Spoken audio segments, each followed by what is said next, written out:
Two people died in the same house, 5 months apart, from the exact same cause, same symptoms, same environment, same outcome. And to this day, no one has been able to explain how that's possible. The first was Brittany Murphy, young, famous, seemingly healthy. The second was her husband. And when investigators tried to connect the dots, the story only got darker. Before we get into what happened, you need to understand just how bright Brittany Murphy's life once was. Because this wasn't someone fading into obscurity.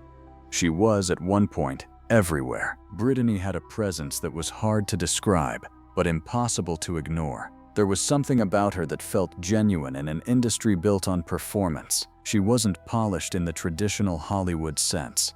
She was expressive, emotional, unpredictable in the best way. That's what made her stand out. From her breakout role in Clueless, where she played the awkward but lovable Ty, to her performance in Girl Interrupted, where she brought a quiet intensity that stayed with audiences long after the credits rolled, Brittany proved she wasn't just another rising star. She had range, she had depth, and most importantly, she felt real. Directors loved working with her. Co-stars described her as kind, energetic, and deeply committed to her roles. For a while, everything was going exactly the way it should, until it wasn't. By the late 2000s, something had changed. The roles started slowing down. Not all at once, but enough to be noticeable. Projects fell through, opportunities disappeared, and slowly, whispers started circulating.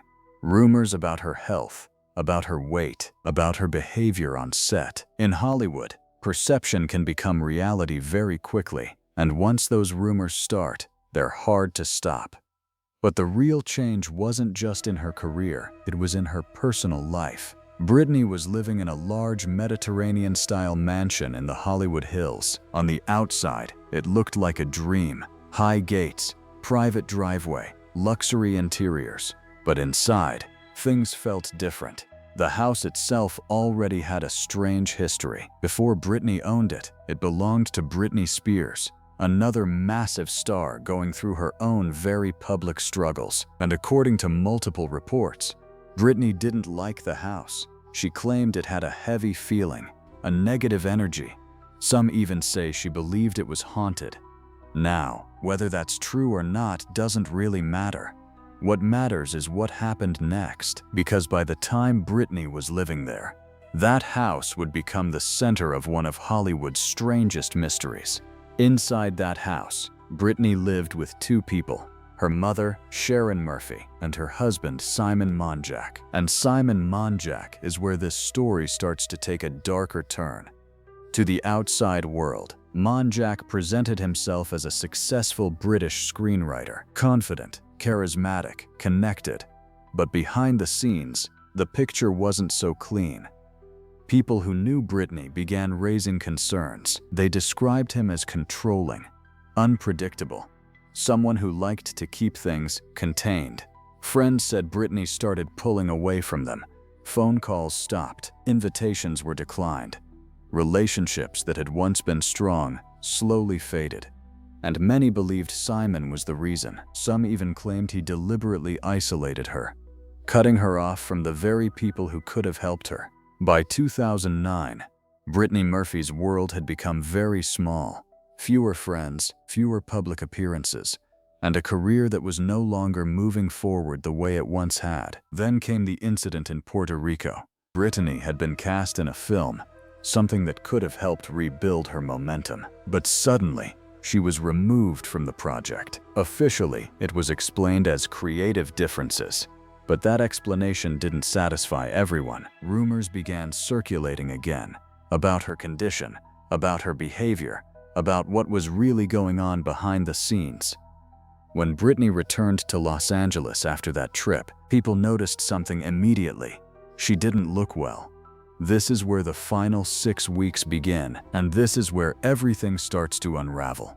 At first, it seemed like something minor, a cold, fatigue, maybe the flu. Nothing unusual. But instead of recovering, Brittany got worse. Her voice weakened, her energy disappeared. She became visibly thinner, paler, fragile. People who saw her during this time described her as not herself. And then, she stopped being seen altogether. Inside that house, Brittany's world became smaller and smaller. She rarely left. Days blended together. Her only consistent contact was with her mother and Simon. Meanwhile, her condition continued to decline. Persistent coughing, trouble breathing, extreme exhaustion. At one point, she reportedly had severe laryngitis, barely able to speak, and still, she didn't go to a doctor. This is one of the biggest unanswered questions in the entire case. Why didn't she seek help? She had the money, the access, the resources, everything someone would need to get immediate medical attention. And yet, she stayed inside. Instead of professional treatment, Brittany began self-medicating, prescription drugs, over-the-counter medications, cold medicine, cough syrup, painkillers, nothing illegal, nothing extreme on its own. But together, they created a dangerous combination, especially for someone already struggling to breathe. By mid-December 2009, Brittany Murphy wasn't just sick, she was in serious condition, but no one intervened. No hospital visit, no emergency care, just silence. Then came the morning of December 20th, around 7:30 a.m. Inside the master bathroom, Brittany collapsed. Her mother found her, unconscious, barely breathing. The 911 call that followed captured pure panic. You can hear the fear in her mother's voice. "My daughter's passed out, please come." Her lips are turning blue. Paramedics arrived quickly. They attempted to revive her on the spot, then rushed her to Cedars-Sinai Medical Center. But the damage had already been done. At 10:04 a.m., Brittany Murphy was pronounced dead. She was 32 years old. The reaction was immediate: shock, confusion, disbelief. How does someone that young die like that? Almost instantly, speculation took over. Was it drugs, an eating disorder, something more sinister? The Los Angeles County coroner began a full investigation, and when the results were released, they seemed almost too simple. Cause of death: pneumonia, iron deficiency anemia, multiple drug intoxication, ruled an accident.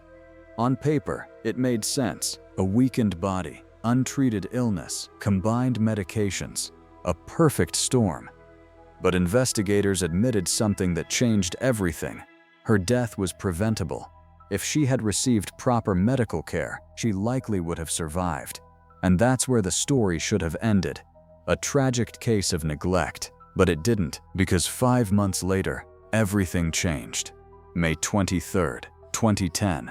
Same house, same master bedroom. Simon Monjack was found unconscious, just like Brittany. Paramedics arrived, tried to save him, but once again, it was too late. He was pronounced dead at 40 years old, and when the coroner's report came out, it shocked everyone. Cause of death: pneumonia, severe anemia, the exact same combination. 2 people, same home, same cause of death, 5 months apart. At this point, coincidence started to feel unlikely. People began asking a different question: what was happening inside that house? That's when the theories took over. Theory 1.